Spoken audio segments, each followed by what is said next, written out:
This is the color magnet marker. It's a dye attractant and it works like this. You draw on fabric and you let it dry, and the magnet concentrates any dye you use wherever your lines are drawn. This leaves a sharp, dark image on a more lightly dyed background.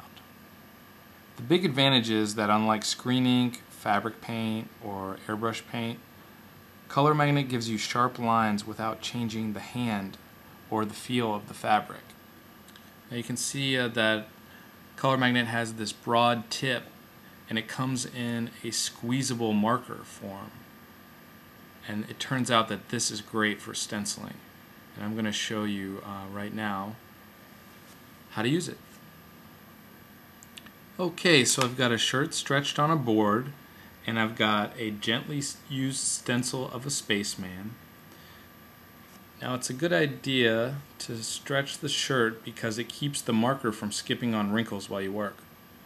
So I'm just going to take the marker and go around all of the outlines of the stencil as quickly as I can.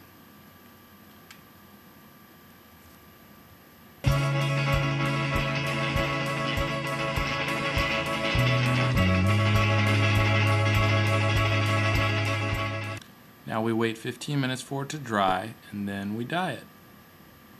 The color magnet is now completely dry. I have here 2 spray bottles, one with Fire Engine Red Procyon dye, the other with lilac. I've already mixed in the soda ash fixer to make the dye permanent. You can see I am wearing rubber gloves. These are pretty heavy duty, but dishwashing or latex gloves would be just fine. If you spray dye like this, make sure that you wear a mask, as it's very harmful to inhale. As long as you saturate the color magnet lines, the concentration of the dye you use really makes no difference. The magnet lines are going to turn out dark no matter what. So dye concentration really only affects how dark the background is dyed. At very low concentrations of dye, the background can appear almost white. When you spray the dye, you can see the color magnet change from yellow to the color of your dye.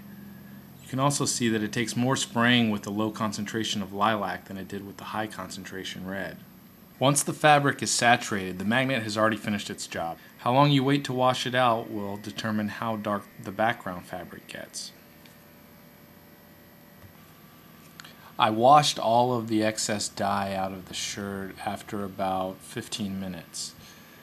You can see the concentrated red left a nice pink background at the bottom, whereas the lilac background is almost white. On this shoulder you can't really see any color at all. The marker works very well with the stencil. I got this very sharp line along the inside where it was right against the cardboard.